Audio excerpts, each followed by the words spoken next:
Hi, I'm Ellen 08, and I'm going to be reviewing Real Housewives of Beverly Hills, Season 13, Episode 9. And the scene begins with Crystal and her daughter Zoe. Zoe is in the backyard or wherever practicing her gymnastics, and she's on the balance beam, and she tries to do a perfect cartwheel on the balance beam, but it wasn't quite up to par. So that's what Crystal tells her, I want gold performances, not silver performances. And part of me wonders if Crystal's the type of parent that expects her children to get like straight A's only or everything top tier only. Just wondering. On to the house of Bouvet, Nylon. Garcelle asks her twin sons, Jade and Jax, if they have any summer plans. She asks if Jade's going to be doing any sports like basketball or volleyball, and asks if Ashlyn has any summer plans that will happen to include Jade. And where she's getting at is that she wants to keep any chances of Jade trying to bring any more grandbabies home at bay. And for that, I applaud you for that, Garcelle, because had that been me with teenage boys, I'd be worried too. Like, don't bring any more grandbabies around here, especially if you're not ready to take care of them. And even though Jax is as mentally mature for being 15, like, don't even think about that. And then we reached Erica's dressing room, and she's getting ready for taking promotional pictures for her Vegas residency ad campaign. And I'm glad she's got the chance to do this residency. Like, all the luck to you. Sutton is out on a date with a man named Sal, and he's one of the bachelors that Alessandra showed her. So basically, Alessandra set her up with him. And Sutton feels that this date has promise because he's tall, handsome, and a gentleman. However, looks can be deceiving, so had that been me, I'd be like, okay, yeah, we already got 3 points for you, but we'll see how the date goes, because I don't like to get my hopes up. Of course, I can't understand the excitement she's experiencing from first impressions, even though she somewhat judged him. And at first, Sal seems to be showing personality, giving his opinion about his life in California, where he's originally from, and how he prefers one type of weather conditions to the other. And Sutton tells him about the weather in Georgia and how hot it is. And he said, I don't recall if he says he could take that type of weather or not, but anyway. He tells her about the length of time he's been in California, and then that's when he goes on and on about his mother, and that's where a red flag comes in for Sutton. And like, as he's rambling on, it's crystal clear that maybe all the talk about his mother doing everything with her and all that is a little too close for Sutton's comfort. And in her confessional, she considers his rambling a serious red flag. And as much as she tries to be polite and keep her attention up when he's talking, I can obviously tell that she's already over it. And next up, we have Kyle in her home. And there's like a long spread of different types of fruit, cheese, dips, and other snacks. And I have to say, it looks pretty good. I wouldn't mind just having some of that if I was Kyle's friend. Like, Anne-Marie arrives and then Dorit arrives. And I don't know why, but Dorit says that she does not have a narrow esophagus, but she does have a sizable stomach. And first it was about her alleged drinking. Now Sutton's esophagus. It's like, let it go already. Okay, it's obvious you don't like Sutton. We get it. And this was like the first of the many times in this episode where Dorit got on my nerves. And Anne-Marie says that she didn't feel that she said anything wrong as far as telling her how to go about her esophagus problem. Except you were telling her what to do as if you were her Dr. Anne-Marie, and you're not. Okay? So you might want to take your nose out of this one. And you know how you said that you didn't know Sutton that well? Keep that same energy and just hush. Okay? Dorit switches gears and asks how Kyle and Anne-Marie spent that week. Kyle announces that she just came from a meeting regarding her 1-hour drama show. And Dorit is all perplexed. It's like, well, I didn't know about this. How come you didn't tell me? And she says, excuse me, hello, my name is Dorit. What's your name? And Dorit asks Kyle if she remembers that they're supposed to be friends, therefore, why wouldn't she tell her about this? And this seems to be the beginning of the crack in Kyle and Dorit's friendship. And I'm wondering, is Dorit about to be in the same situation as Sutton as far as being in the dark over everything that has to do with Kyle's life? Because it's looking that way. She and Anne-Marie encouraged Kyle to say more about this project that she's doing. And once again, Kyle just says, well, it's just a 1-hour show that I'm producing and acting in. That's nothing more, nothing less. And Dorit asks Kyle if there's anything else that she will want to tell them. And she takes it further by joking if Kyle got any more tattoos. Kyle says she did, one, and then she tells them about the day that she went to the tattoo parlor with Morgan and got a tattoo. And Kyle answers that she now has 6 total tattoos. Dorit asks if Mauricio has seen it, which Kyle says yes, he has.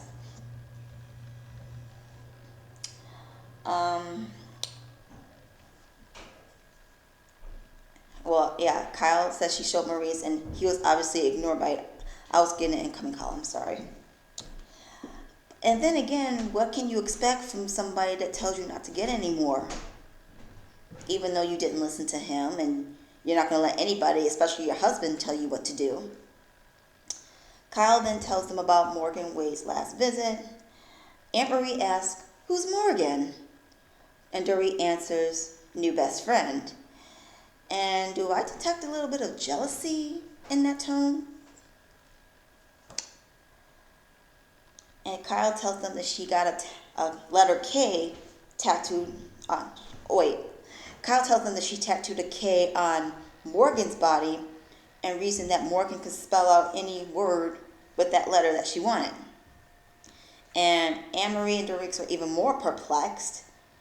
And Dorit says, PK has put her name on his arm, and she doesn't know what it says about Kyle tattooing her name on Morgan's arm. But it's a really close friendship. Seems like a little more jealousy there.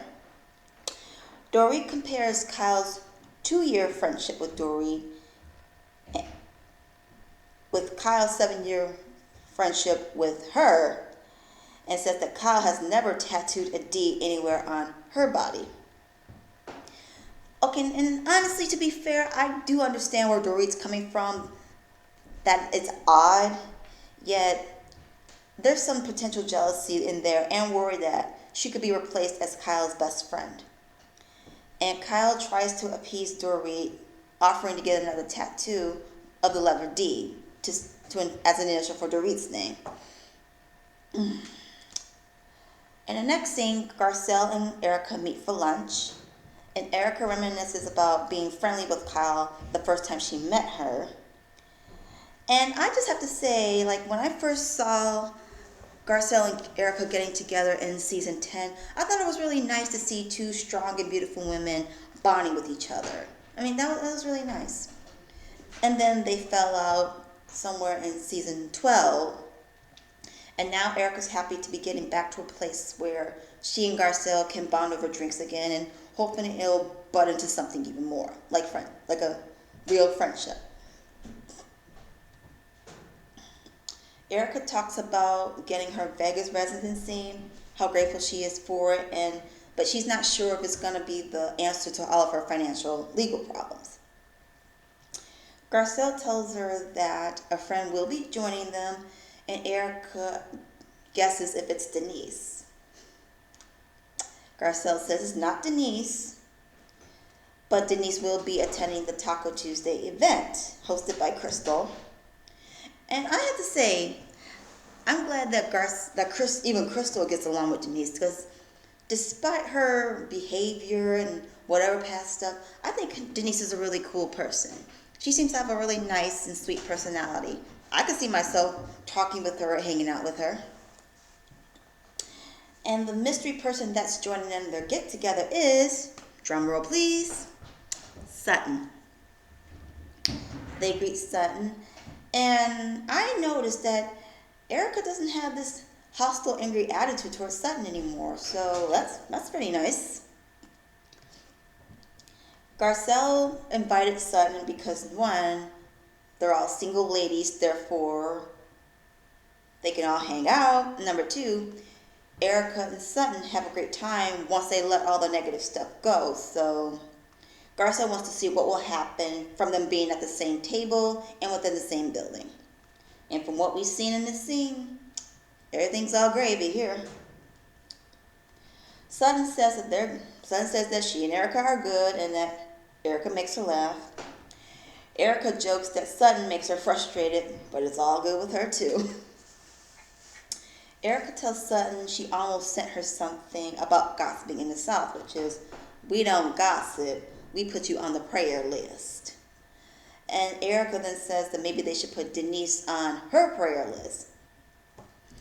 And from there, the discussion about Denise commences. Erica, you just couldn't help yourself, could you, girl? Erica says that Denise should let go of the beef that happened from 4 years ago.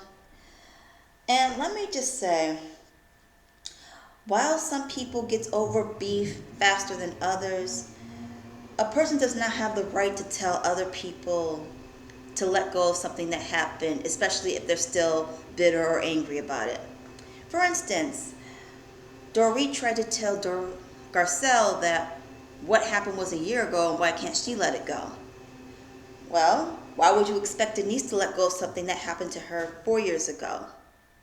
I mean, she's still hurt by it, just like Garcelle was still hurt by how some of the ladies treated Jax. And it's not fair for Dorit to tell Garcelle how to go about something. And honestly, it's not really fair for Erica to say how Denise should go about dealing with this. It's not. It doesn't matter if it's been 4 years, 5 years, 10 years, or even 20 years. The person will let go when the person is ready to let go. Until then, the other person has no control over that. And it's always amazing how it's the people who inflict pain of some kind that wants to tell the victim to let it go. It was years ago. Like, of course, the bully won't feel some way about it because it's either he or she doesn't care, or he or she feels like they didn't do anything that terrible. So just want to put my 2 cents up regarding that. And, let's see. And, yeah, like, just because Erica basically told Denise at the dinner party that she let go of whatever happened 4 years ago, doesn't mean that Denise has to, nor does it mean that you were sincere in your apology towards her. And another thing, it seems to me like Erica was only apologizing so that, okay, let me just appease her so that maybe she'll drop it and they can both move on. That's not how it works with some people. And Garcelle notes that Denise didn't articulate herself well. And to tell you the truth, she didn't. She had to have been drunk or something, or out of her mind, so of course she didn't articulate herself well.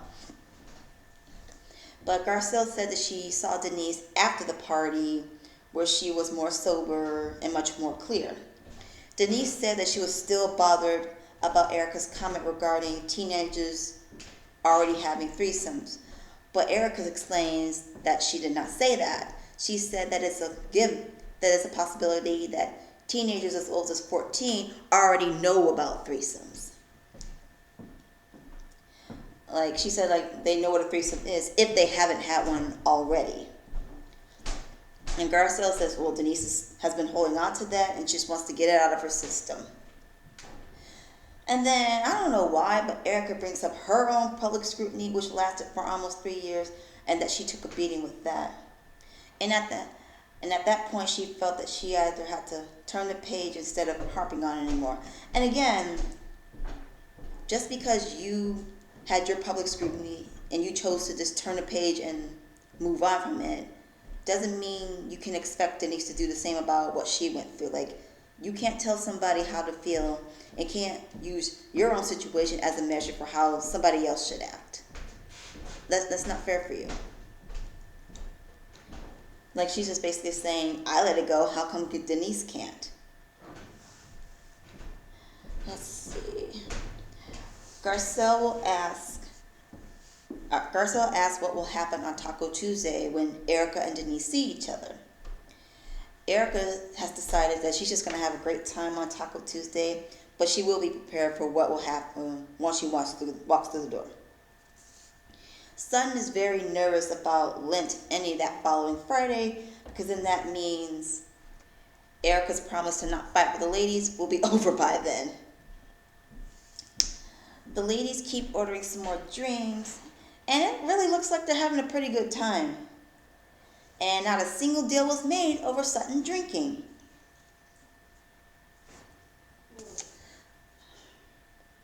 Maybe it was for the best that Dorit or Kyle were not invited. Just saying. And and in this next scene, maybe Erica had one drink too many, but she's offered the information about Denise's OnlyFans $7 naked bundle. Sutton guesses maybe that it's not really naked.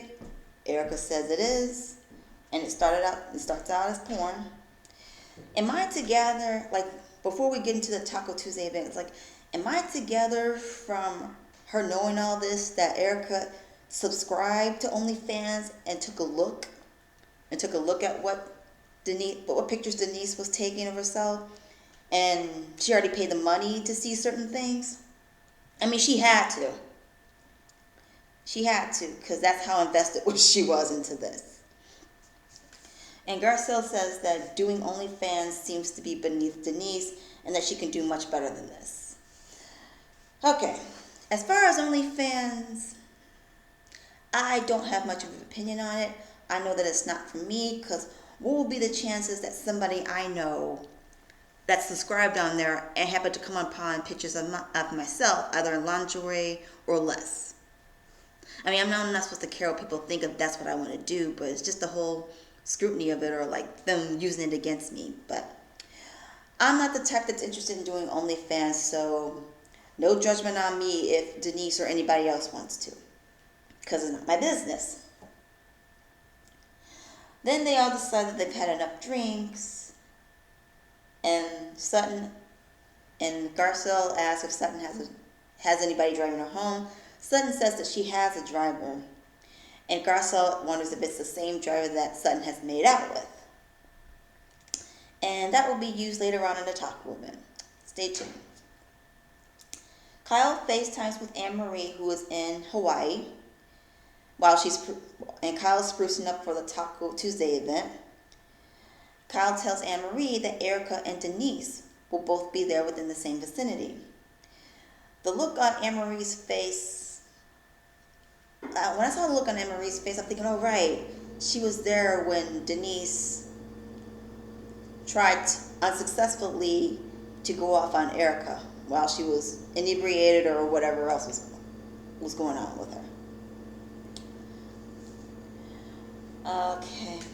Sutton is also sprucing up for the event, and her stylist noticed that she's on OnlyFans and wonder what she's doing on there.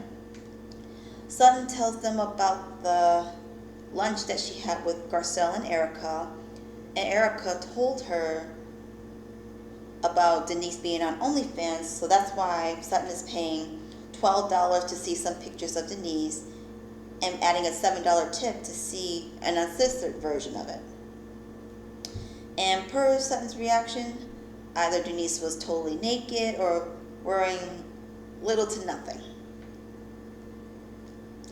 Garcelle and Denise ride over to Crystal's house together. Garcelle gives Denise the heads up that Erica will be there and to tell her what all Erica has been saying about her, since she told Erica what Denise's grievances with Erica. Garcelle only did that because she was hoping that whatever differences or disagreements that Erica and Denise have will finally be put to rest. But from this next scene, that doesn't look like that'll be happening. In another vehicle, two other ladies have grievances of their own, Kyle and Dorit. Dorit wonders why Kyle failed to tell Dorit about any of her film projects that she's involved in. Kyle says that she forgets to tell anybody about what's going on with her and what she's been up to. Do you really? Yeah, Dorit weakly jokes that maybe she should put Kyle's initial on her body to get Kyle to care or to get her attention. And this feels like deja vu as to Kyle's attention-grabbing tactics to get Mauricio to notice her, like about her 5 tattoos. Like you would know how many tattoos I have if you pay more attention to me. And via confessional, Dorit expresses how hurt she is by the distance between her and Kyle. Like she said, there was a time when she and Kyle would hang out all the time, and now she's not being invited to any of the trips that Kyle has been on. Meanwhile, Kyle gives her side of it and says the reason she hasn't reached out to Dorit is because she's disappointed in Dorit. Why? It has to do with her sister Kathy. If you have seen the last reunion of season 12, when Kyle and Kathy were rehashing the issues that they've been having, Dorit said, which was supposed to be like a suggestion or like her being real with a friend, that maybe Kathy wants Kyle to accept some responsibility or accountability for why there's a rift between herself and her sister Kathy, and why Kathy felt hurt about a lot of things. And she's right. Kyle, you let Lisa Rinna go after your sister, and that wasn't right. And you were very passive aggressive about what she was wearing, and the fact that that ousted housewife preferred someone else's tequila over supporting Kathy. And when Dorit said that to her, Kyle instantly shut that down and told her to stay out of it. This is between my sister and me. And Dorit was like, all right, no problem, fine. Whereas Dorit told Kyle in private that she feels bad for what she's been through with Kathy, and that showed Kyle that Dorit was supportive and on her side, so she thought. And it was different when they all got together. So when she said in public that Kyle should take accountability for why there's a rift, that told Kyle that maybe Dorit is not as good of a friend as she thought. So let me get this straight. You're honest with everybody. You, Erica, and the other person feel like you can be honest with everybody. But the moment somebody is honest with you, you can't take it. Whether that's Sutton or Dorit. Because if they are honest with you and tell you something that you don't want to hear, all of a sudden they're not your friend? Yeah, some friend you are, Kyle. You don't deserve Sutton or Kyle or Dorit as your friends. Therefore, I don't think you deserve any friends at all, because you don't seem to know how to be one. But for Kyle to show that someone is a friend is somebody that just does exactly what she says and does, and just say everything that Kyle wants to hear. So Kyle can call somebody else out, ask about other people's lives and their marriages, or disregard someone else's feelings. But if it's done to her, it's World War III. And Kyle says, Morgan has many tattoos on her anyway, so what difference would it make? That's not the point, though. But since she brought up Morgan, Dorit can't believe how good of friends Kyle and Morgan are. And Kyle admits that there are many people who said that they don't understand their friendship. Dorit says that Kyle and Morgan seem to be morphing into each other, so looks like you two creators aren't the only ones who have noticed that. Dorit says that Kyle's becoming into more of a person that's identical to Kyle and wonders where, or if at all, she fits into Kyle's new life. Clearly you don't. And Dorit's feeling like she's being replaced. Maybe you are.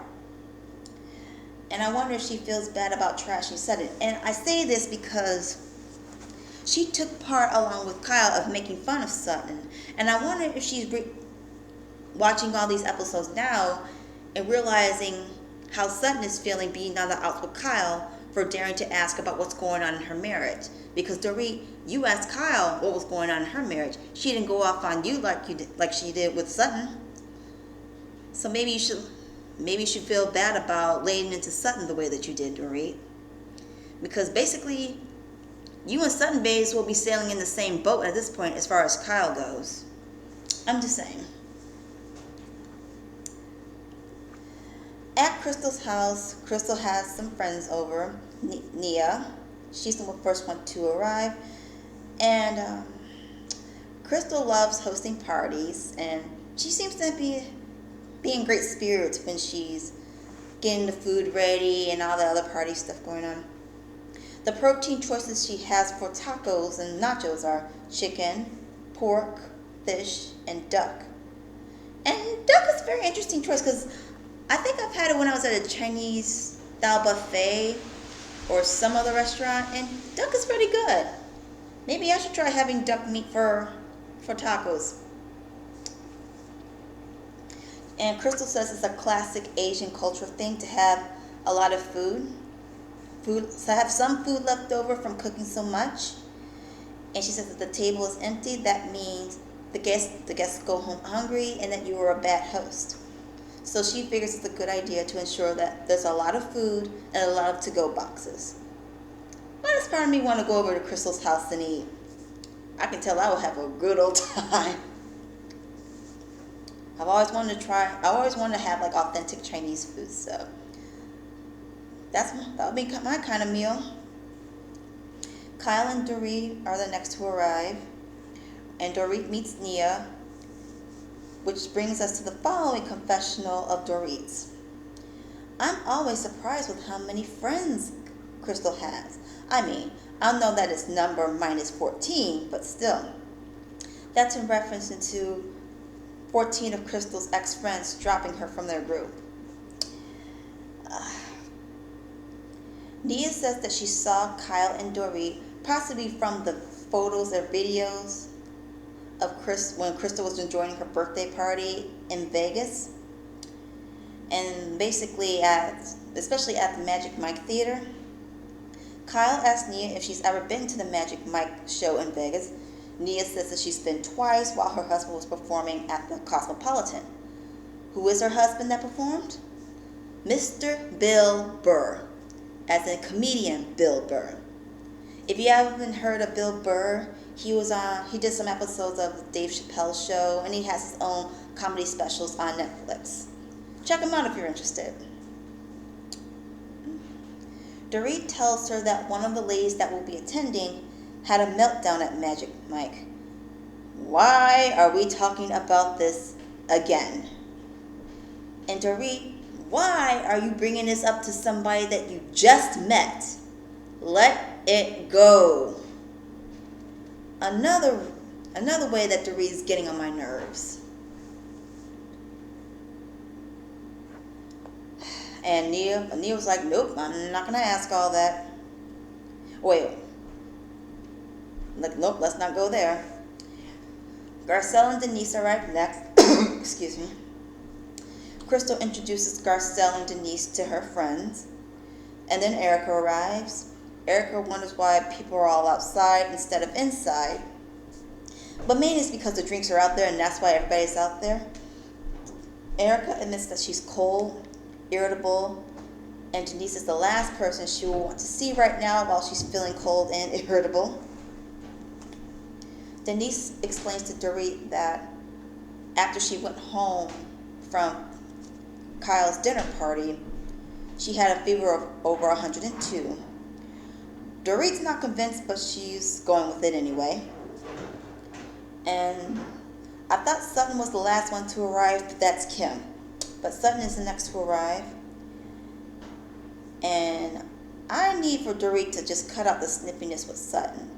Like, if you don't like Sutton, just leave her alone. Don't say anything to her. Stay away from her. Go on the other side of the room if you have to. Sutton arrived wearing a sundress, and other ladies are talking about her choice to wear a sundress when it's cold out. And that had me thinking, okay, Sutton said that Lent was going to be over on that Friday, which means, right, it's still winter time. And Lent usually happens when it's still winter. Or, like, because it's a toss-up of between March and April when Easter is, because that's when Lent ends. So it has to still be winter around there. And anyways, why they're all sitting outside in the first place, aside from being served drinks, is beyond me anyway. Take your asses back inside. And like I said, Kim is the last one to arrive, and everybody greets Kim, and then the ladies make their plates. And while they're all making their plates, Dorit and Sutton talk. Sutton says that Dorit will absolutely not be hiring Abby for anything. And Dorit says that she never approached him. And per the footage, it seems like Dorit has approached him to work for her for something. I don't know if it's meant to be a joke or not, but there it is. And then she asks Sutton when she will stop accusing her of doing things that she's not doing. Sutton flips the script and asks if Dorit will ever stop accusing her of pouring vodka into her coffee or accusing her of being a drunk. Let the drama commence. Per Crystal, via the flashback, Dorit said that Sutton is the kind of person that puts vodka in her coffee. Dorit exclaims that she doesn't know if Sutton actually does that. And then Sutton says that she does not drink coffee. Dorit points out that it wasn't an accusation. Sure it wasn't. But you didn't mind trashing her or making fun of her along with Kyle anyway. Erica points out that she, along with Sutton, had a great time with Garcelle. And I guess Garcelle was asking what's going on because Dorit was saying that Erica was just telling them about the fabulous time they had and she wasn't invited to. Dorit, will you hush? Everything's not about you or intended to be against you. Seems like someone's still feeling sensitive about not being invited by Kyle to share into her life anymore. Well, okay, let me word this better.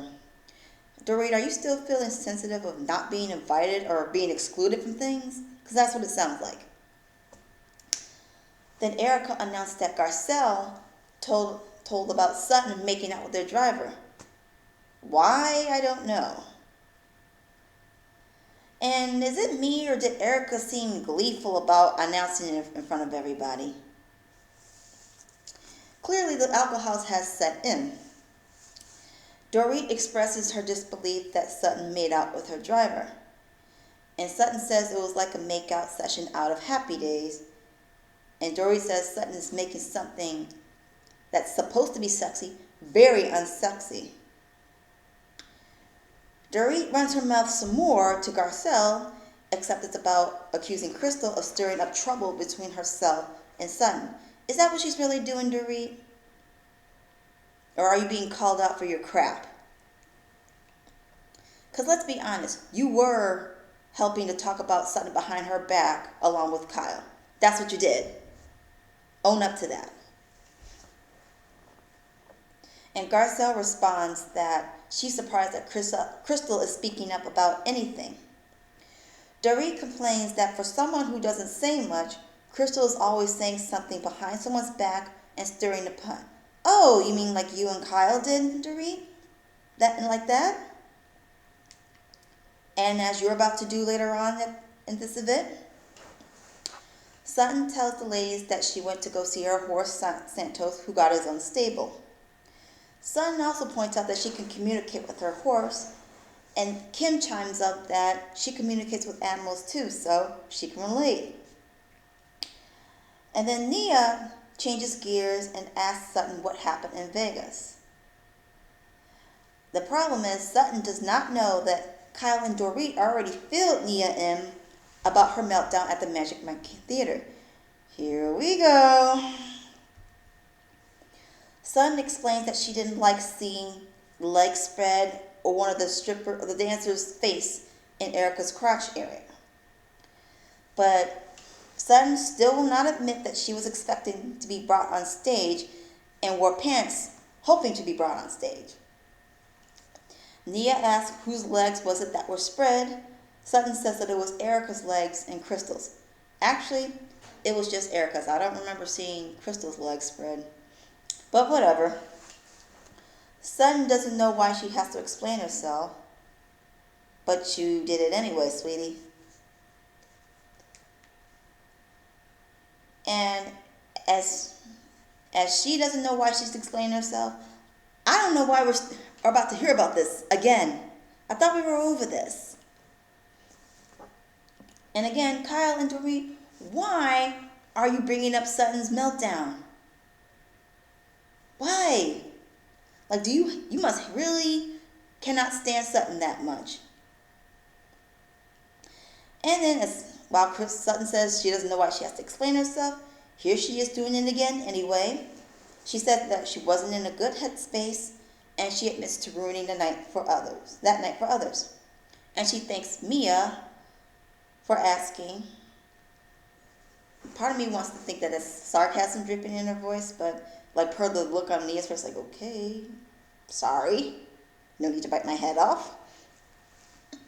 Garcelle asked Nia how she knows to ask Sutton what happened. And is it me, or did Dorit try to look all innocent as if she was trying to hide the hand that threw the rock? Nia explains that some of the late girls were talking about how much they loved the Magic Mike experience and mentioned somebody that wasn't having as much fun. And she says it's Vegas. It's the happiest place on earth, right? Sutton remarks it's not Disneyland. I thought though, wouldn't that describe Disney World though? Or do both Disney World and Disneyland have that reputation? Anyway, and in Sutton's confessional, she says, Nia, who are you? And why is the story relevant to our Mexican fiesta? Exactly. No offense, Nia, but you're just a friend of Crystal's. You don't really know the ladies, some of the ladies like that. You're just meeting them. Chill out. It's kind of like Anne-Marie going in on Sutton. Like, she doesn't know you. Sutton reiterates again that she was just uncomfortable and did not want to be there. Sutton, let's not kid ourselves. You know you were expecting to be up on stage, which is why you wore pants. And I hate to be on Dorit's side about this, but you did bring a stack of dollar bills. All right? So let's not lie. And this is where Dorit gets on my nerves yet again, because she brings up Sutton making out with her driver. How is that relevant to what's going on here? It's not. And this is why you were not invited to the hangout with Erica, Garcelle, and Sutton. Like, man, I'm willing to bet Garcelle hosted this event and didn't think to invite you. Because really, why should she invite you? Let's see. Garcelle stands up for Sutton and says that was supposed to be between her, Sutton, and Erica, even though Erica was the first one to announce that Sutton made out with the driver. Garcelle says that Dorit is only bringing it up now to embarrass Sutton. Bingo. Bingo, Garcelle. That's exactly it. Yet too bad Dory does not know when to quit. And she goes on, Garcelle, you remember 20 minutes ago when Erica was saying it? Sutton cut her off and said, it's not fair for her to equate her meltdown at Magic Mike to making out with a driver. Like, if Sutton wants to make out with somebody as a single woman, she can. I mean, even though she did overreact when it came to Magic Mike, but let's not try to compare apples to oranges here.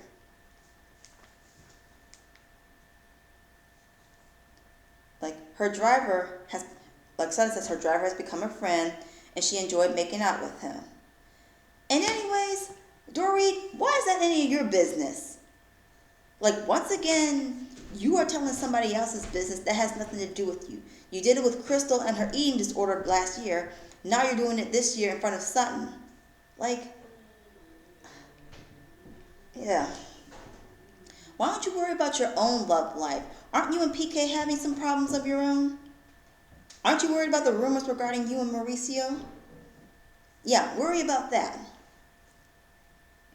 And Sutton asked why Dorit brought it up. I'd like to hear the answer to that. Although, and Sutton kept asking Dorit that same question, and we are brought back to when she kept annoying Kyle with name him.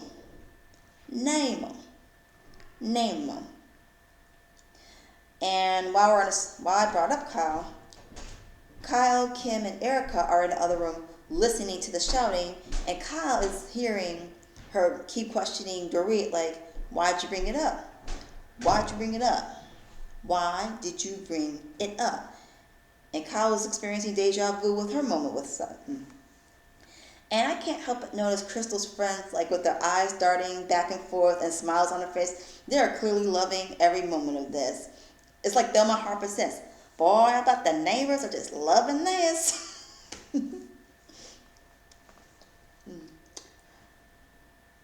But even though Kyle's experiencing deja vu of the argument between Sutton and Dorit, you should be glad that you're not in this, okay? Just hush.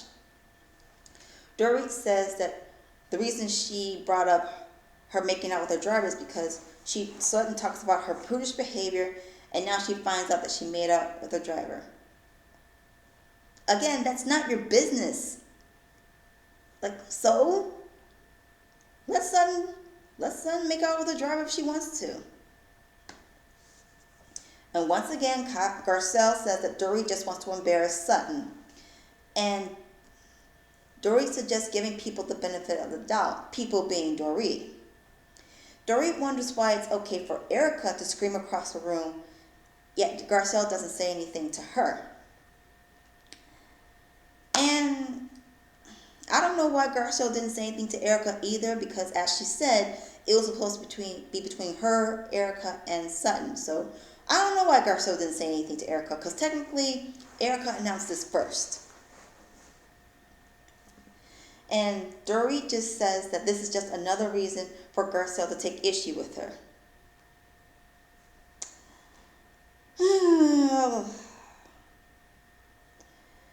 Garcelle's issue with you is that you make everything about you when it's not. Oh, and let's add your lack of self-awareness. Those are her main issues with you, Dorit. And you wonder why Garcelle feels the way she does about you. And you wonder why she had that meeting with the ladies at breakfast in Vegas saying that she doesn't trust this group around her or her family. And even then, you try to make it about you, Dorit. Like, it wasn't an attack on you. She addressed the group, not just you. And per this scene right here, you still don't seem to get it. And that's also why you weren't invited to the hangout. And when Garcelle mentioned that tidbit about Sutton, they were all having a great time laughing and joking with each other. And Garcelle feels regret for even mentioning it in the first place, because had she known it would turn into this, she would have never said anything. Dorit tries to reason that that's why she brought it up, because they were all having a great time. Like and Garcelle says, if Dorit has to say it like that, then it's not a good time. Yeah, because it's different. The intentions with you is very different from the intentions with Garcelle. And then Dorit accuses Garcelle of attacking her. When and how? There were no traces or signs of Garcelle attacking you anywhere, Dorit. What are you talking about? And Garcelle in a confessional says that Dorit lives in a bubble and it triggers her. And Garcelle acknowledges that we're living in a world that's more awake and more woke, and Dorit is not a part of that world. She's not, because she doesn't want to be a part of it. So did Garcelle lie? No, she didn't. Garcelle tells Dorit she's not attacking her, they're just having a conversation. And here is Dorit acting like a Karen. Because Dorit, though, it felt like Garcelle was suggesting that Dorit was deliberately trying to hurt Sutton. You were! She said it 2 times that you were doing it to deliberately humiliate Sutton. That's what you were doing. That was another way of you trying to malign Sutton. And I'm sick of it. I'm sure plenty of people are sick of you attacking Sutton every chance that you get. And once again, there's that lack of self-awareness you're showing. And Garcelle says she wasn't suggesting that you were trying to deliberately hurt Sutton. She said that you were trying to hurt her, which is what you were doing.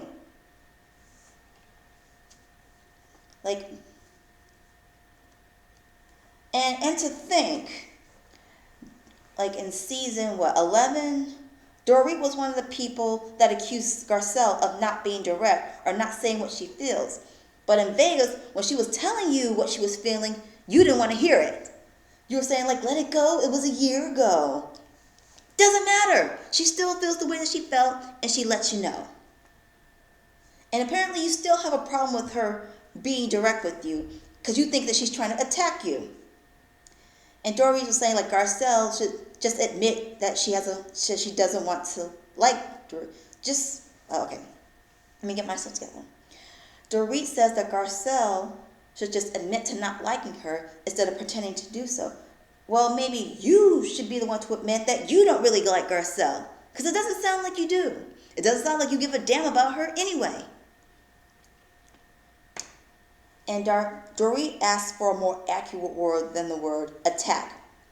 Garcelle doesn't know, but feels that for Dorit and her white privilege, well, she just said privilege, but we all know, but those that are more aware and woke know that she means white privilege, that she just can't. Ooh, and the looks on some people's faces, especially Crystal's ooh, shit. And Dorit had the nerve to ask, what does that mean? Oh, Dorit. I'm glad that Erica, a white woman, explains it to her, because I don't even know if Garcelle has the energy or time to even explain it to her, and I don't blame her. But anyways, Erica explains to Dorit, it means you're white, and the words have different connotations. They have different meanings. She explains further in the confessional, the word attack has a different meaning when it comes from a white woman to a black woman. It just does. I don't think Dorit meant to hurt Garcelle, but it does hurt Garcelle. Thank you, Erica. Dorit apologizes to Garcelle, until you slip up again and be all delusional in dealing with Garcelle. Dorit offers to have a conversation about Garcelle with it. I'm stumbling over my words. I'm sorry, y'all. Dorit offers to have a conversation with Garcelle about it, but Garcelle says she's good and she's not there to educate her. I know that's right. And did you not hear what Erica just said to you, Dorit?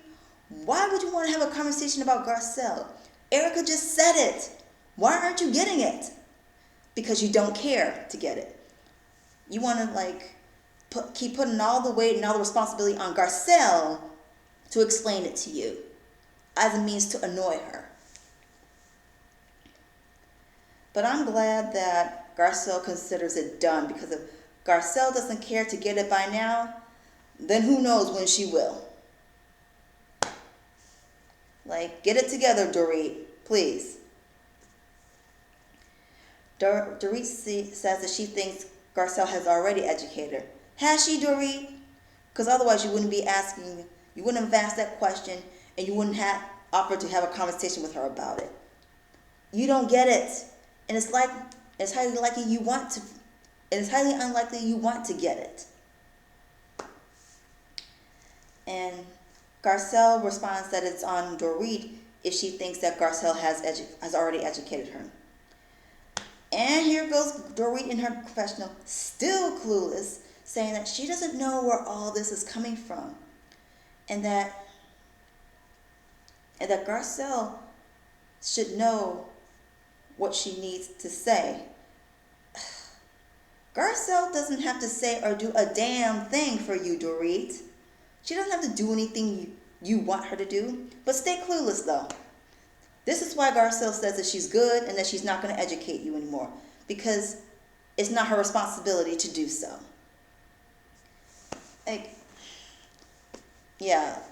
Clearly you haven't learned a damn thing from season 11, or even before season 11 at that. So that said, someone asked if there's something anybody else wants to say. Cue Denise. Denise said that Dorit was told that Sutton made out with her driver. Sutton says that Dorit announced it to everyone. Again, it was Erica who announced it out loud first. But Denise will get her later. Anyways, Dorit said it was announced in jest. Was it really? Denise said that the joke didn't land well. Even Denise had the foresight to see that she was trying to hurt Sutton. Even Denise sees it. And Dorit says she could tell that it did not land. Okay, you could see that your little weak joke did not land, but you don't see how Garcelle was triggered by you saying that she attacked you. Got it. Sutton asked where Kim, Kyle, and Erica were when the back and forth between Sutton, Garcelle, and Dorit was happening. Erica jokes that they were conspiring in the kitchen. Dorit now turns her attention to Crystal, and Dorit relays that Sutton told her that Crystal said that Dorit said that, okay. Dorit relays to Crystal that Sutton told her that she told, okay. I don't even know why I have it in my notes like this, but Dorit says that Sutton told her that Crystal told Sutton that Dorit said Sutton puts vodka in her coffee. Crystal says, you know what? I'm happy to talk about this, so let's go.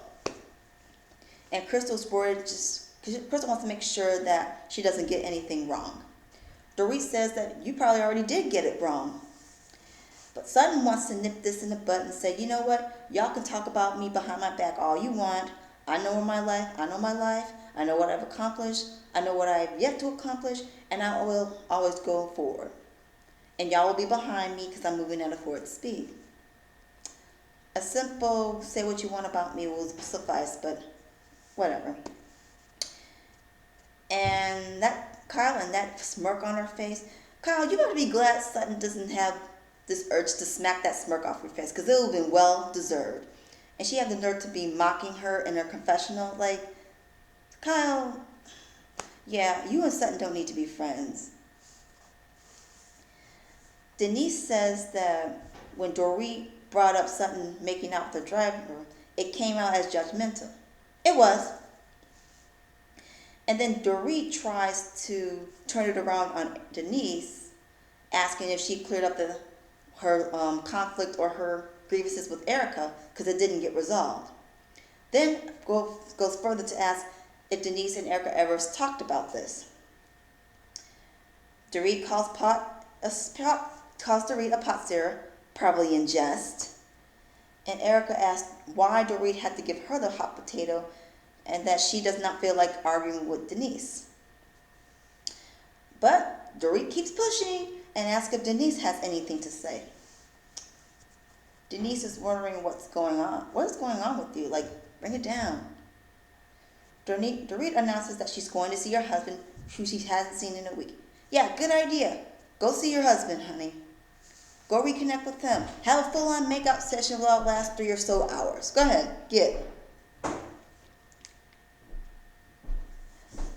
Denise wants to have a conversation. Erica does not.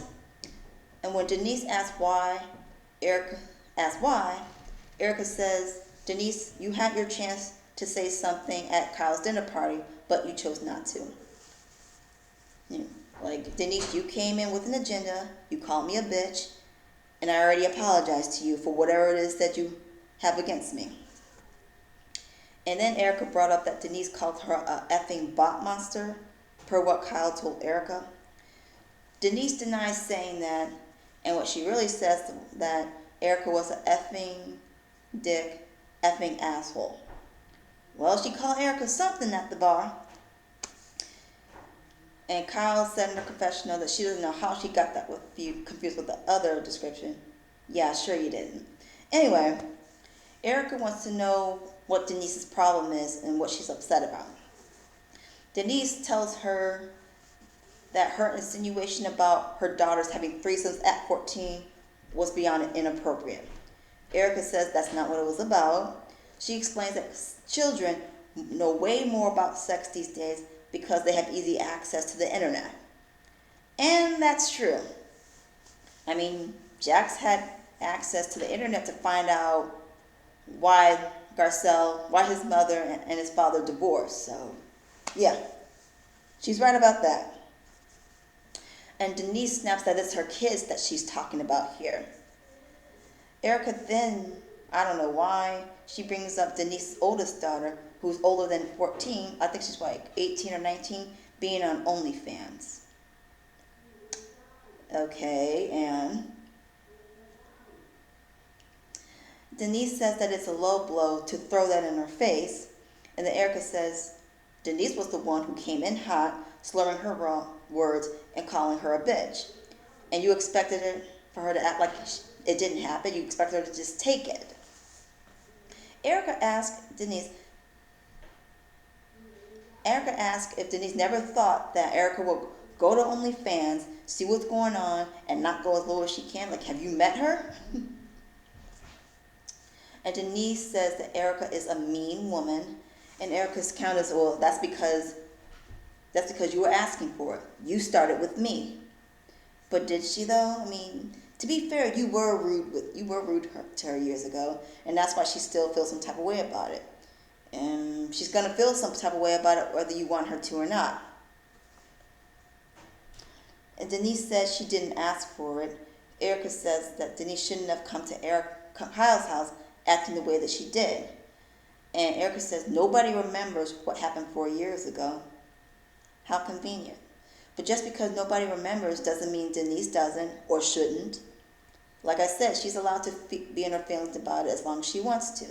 Just like Garcelle could still be in her feelings regarding how some of the ladies, including Erica, treated her kids. So, fair exchange. Erica says that it's great that Sammy is on OnlyFans and then poses the question, who's more profitable, Sammy or Denise? Okay. My thoughts on this are, I understand going as low as she can when she feels that somebody is coming at her first, because I have the urge, like when somebody's coming at me, that's when I feel like I should be on defense mode. Like, you're not going to get to me, I'm going to get to you. And I'm going to go as low as I can to make you feel the way I feel. I mean, I'm not proud of that, but when you're in the zone of feeling like angry, you feel like you want to snap back, you almost don't want to go too far, but far enough where you can like strike a nerve somehow. So in a way, I can understand Erica doing that, but she did come off as kind of like nasty and harsh. But regardless of how she or anybody feels about Denise, I like Denise. Personally, I know that she's friends with Garcelle and she's friends with some of the other ladies, but maybe it's best that she's not around this particular group of women. Like, stick with people individually, like Garcelle, Sutton, Crystal, Camille, maybe Kathy Hilton even. Like, just stick with them and just don't be with this woman as a group on the show, because it's not a good environment for you anyway. So I'm still going to support Denise regardless. Do I agree with some of her choices? No, but that's not my business. So that's my review for this episode. Talk to you later. Oh, and have a Merry Christmas. Be safe and spend a lot of time with your loved ones.